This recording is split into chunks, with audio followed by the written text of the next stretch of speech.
Hello everyone, welcome to our podcast where we break down legal concepts. I'm Yusuf. Hello, I am Amirul. I am Shami. And I am Adam. And today we are talking about something that every law student should understand, which is consideration in law of contract. Alright, let's start with the basics. What exactly is consideration? Think consideration as the price of the promise. It what each party give to make the contract binding. There is no free promises in law. Exactly. If I say I will give you my phone and you don't want to give me anything in return, there's no contract. There's no consideration. It's just a gift. But if I say I will give you my phone and you are willing to pay me $100 and you agree, boom, that's a consideration and it's a valid contract. So, is it always about money? Not necessary. It could be a service, good, or a promise not to do something. For example, agreeing not to sue someone. Yes, that's a famous case where a nephew gave up drinking and not smoking until he turned 21. And in return, his uncle will give uh, him money. That's a valid contract. And that case really highlight that the law care more about a bargain, not whether it's a good bargain. That's what make it interesting to hear. So, did you know about executory consideration? What is it about? Yes, I know. Executive consideration is a promise in exchange for promise. For example, I promise to sell this bottle to you for 20 ringgit. In exchange, you promise to me to pay this bottle for 20 ringgit. That is what we call executory consideration. But there are two types more of consideration. Yes, executed consideration. It is promise for an act. Example in reward cases. If found lost his bag and want to give reward for who found his bag, and B found his bag. When B found his bag and return the bag to A and claim for the reward, that's when B make the consideration. Now, for the last one is past consideration. For the past consideration, you have 2 point of view. For the first one is in Malaysia. In Malaysia, past consideration is considered as a good consideration.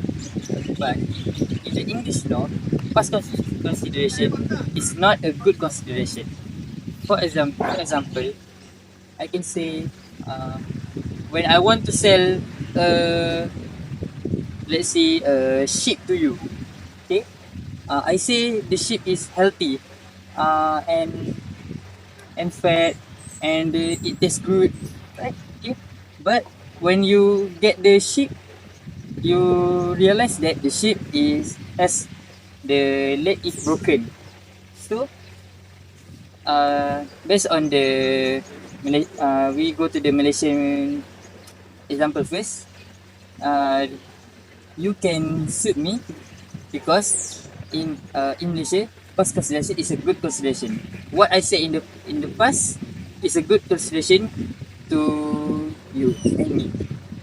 For the English law example, that is not a good consideration, and you cannot sue me because that is a past consideration. It happened in the past, and you cannot bring it to the court, and I am free, and you cannot sue me. Okay, so that is past consideration.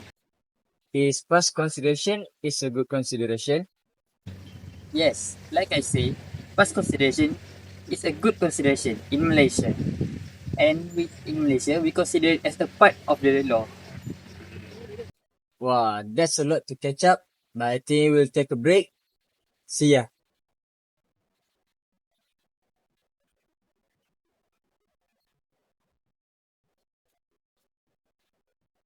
Shami, what are you doing? I'm I'm with money, but I don't know how to pay back. I don't have anything. Oh, I'm so upset to hear that from you. Don't worry, I will help you. Hmm? Yes. Yes. I will help you. Okay, yeah.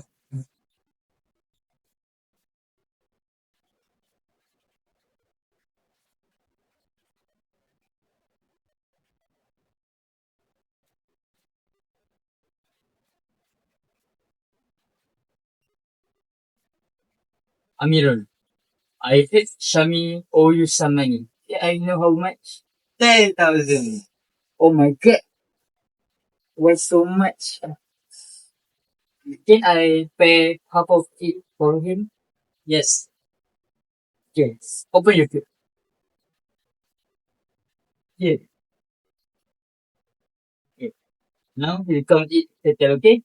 Okay.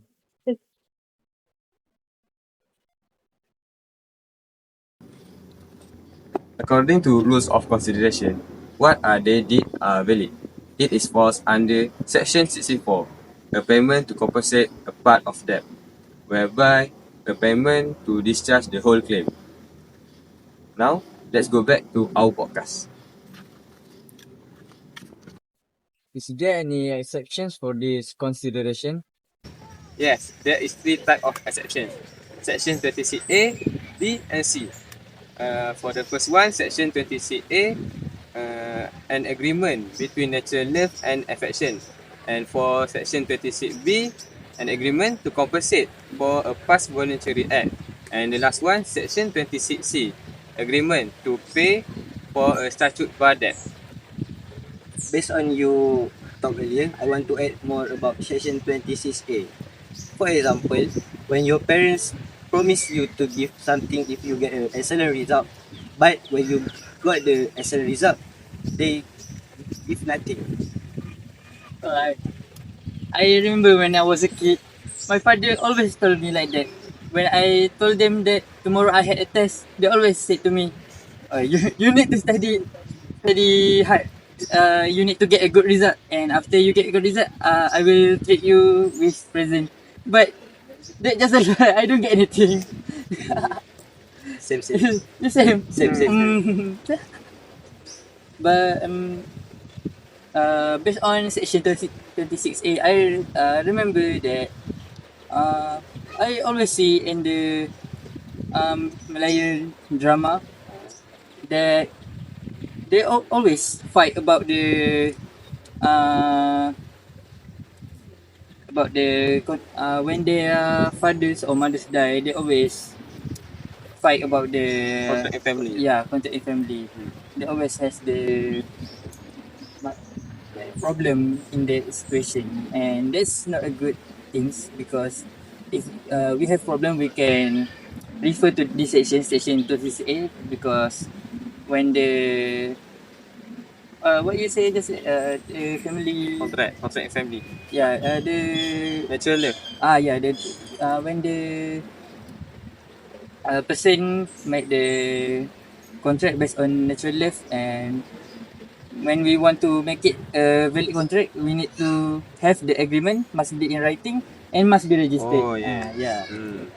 So that's how we want to make a valid contract, but in the account of natural love and affection. Yes.